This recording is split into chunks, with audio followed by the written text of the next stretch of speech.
Sahabat Fresh Juice dimanapun Anda berada, sesaat lagi kita akan mendengarkan Fresh Juice Selasa 26 April 2022 bersama Pastor Antonius Tukiran MSC dari Manado. Selamat mendengarkan.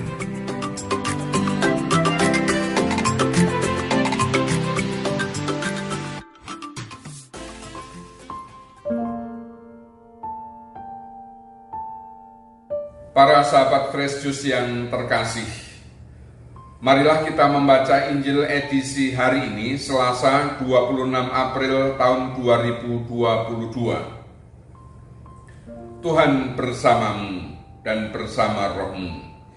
Inilah Injil suci menurut Yohanes. Dimuliakanlah Tuhan. Yesus berkata kepada Nikodemus, "Janganlah engkau heran karena aku berkata kepadamu, kamu harus dilahirkan kembali.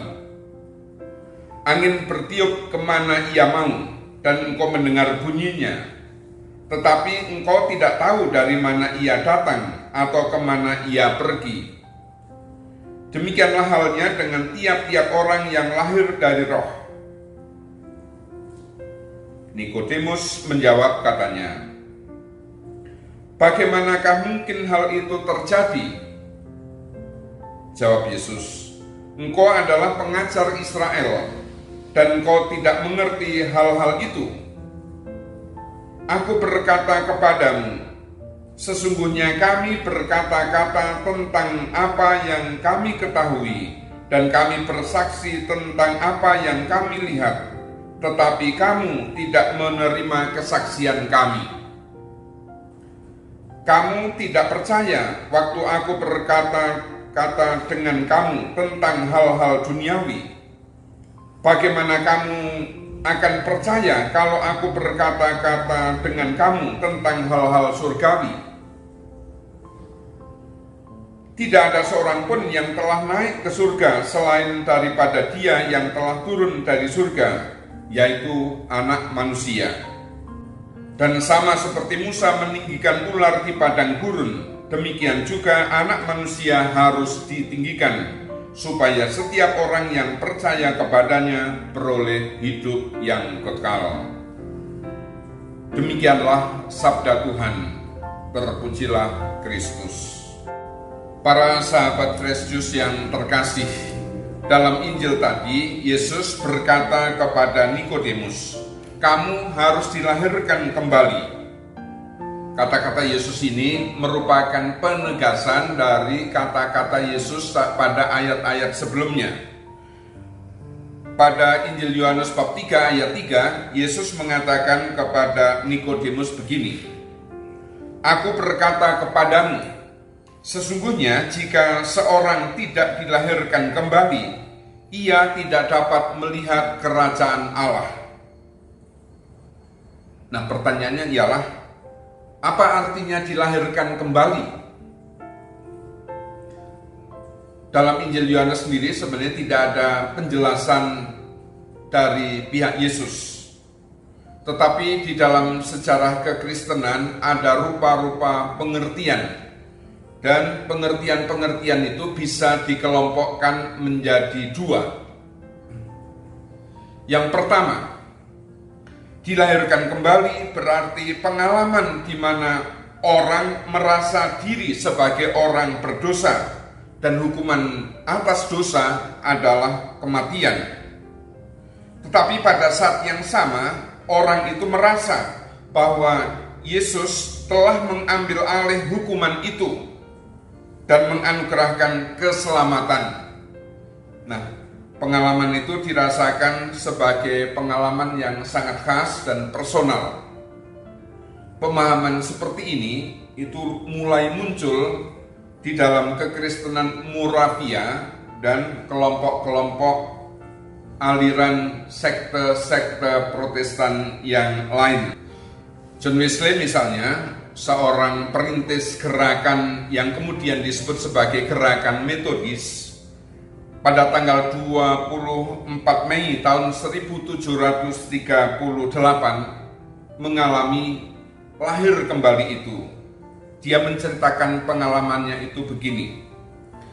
Pada malam itu, walaupun sebenarnya enggan, saya pergi ke sebuah pertemuan di Aldersgate Street. Di sana, seseorang sedang membaca pengantar Martin Luther untuk surat-surat Rasul Paulus kepada jemaat di Roma. Sekitar pukul 9 kurang seperempat, ketika dia melukiskan pengalaman yang dikerjakan Allah di dalam hati melalui iman akan Kristus, saya merasakan kehangatan hati yang aneh. Saya merasa benar-benar mempercayakan diri kepada Kristus, hanya Kristus saja, untuk keselamatan saya. Dan sebuah jaminan diberikan kepada saya bahwa Dia telah menghapus dosa-dosa saya, ya, dosa-dosa saya, dan menyelamatkan saya dari hukuman dosa dan maut. Contoh kedua dari Jonathan Edwards. Dia adalah tokoh besar dalam sejarah kekristenan yang pemikiran-pemikirannya antara lain kelak mempengaruhi aliran Pentekostal. Pada suatu hari di antara tahun 1720 sampai tahun 1726, dia membaca surat Rasul Paulus yang pertama kepada Timotius, dan sampai pada bab 1 ayat 17 dia menemukan kata-kata ini. Hormat dan kemuliaan sampai selama-lamanya bagi Raja segala zaman, Allah yang kekal, yang tak nampak, yang esa. Amin. Ketika membaca kata-kata itu, Jonathan Edwards mengalami pengalaman rohani yang khusus.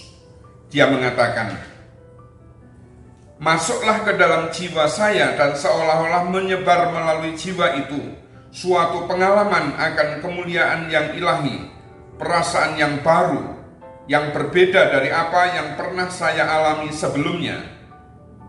Tidak pernah ada kata-kata dari kitab suci yang tampak bagi saya seperti kata-kata itu.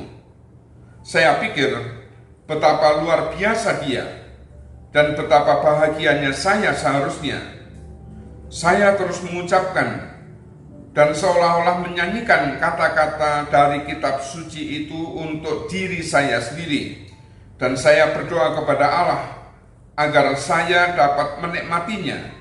Dan saya berdoa dengan cara yang sangat berbeda dari cara yang biasa saya lakukan, dengan jenis perasaan yang baru. Sejak saat itu, saya mulai memiliki jenis pemahaman dan gagasan baru tentang Kristus dan karya penebusannya, dan jalan keselamatan mulia yang ditempuhnya.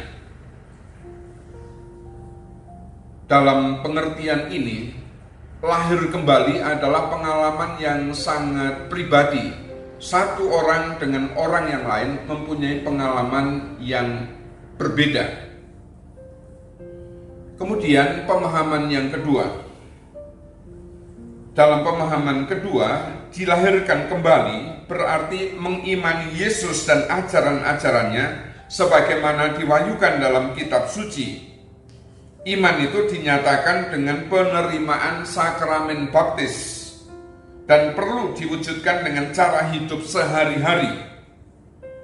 Dalam hidup sehari-hari itu orang seringkali jatuh lagi dalam dosa, dan karena itu perlu bangun dan memperbaiki cara hidupnya terus-menerus melalui upaya pertobatan. Pertobatan itu akan berakhir ketika orang sudah mengembuskan nafasnya yang terakhir.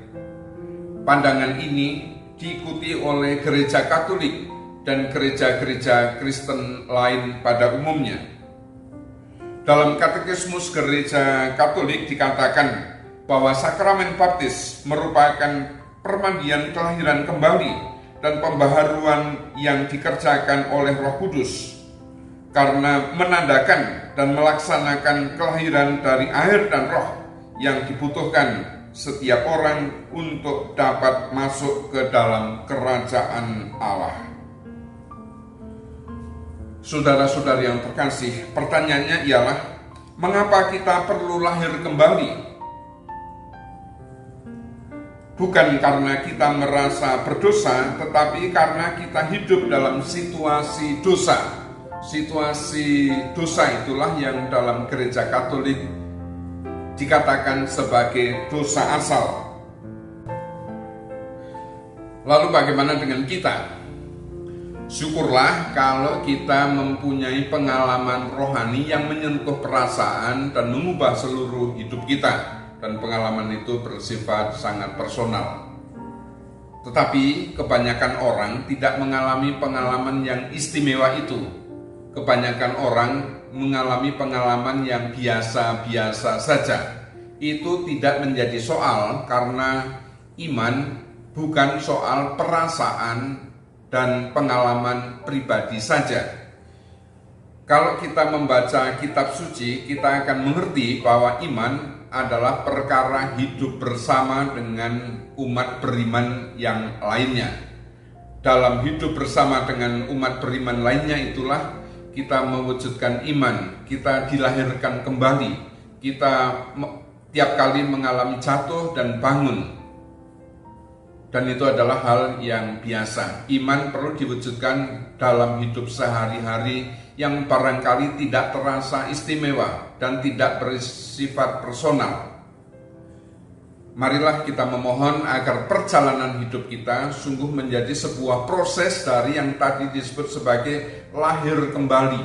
Lahir kembali tidak terjadi dalam satu peristiwa saja, satu pengalaman saja, tapi perlu diwujudkan dalam perjalanan hidup kita sampai kita mengembuskan nafas yang terakhir. Semoga demikian.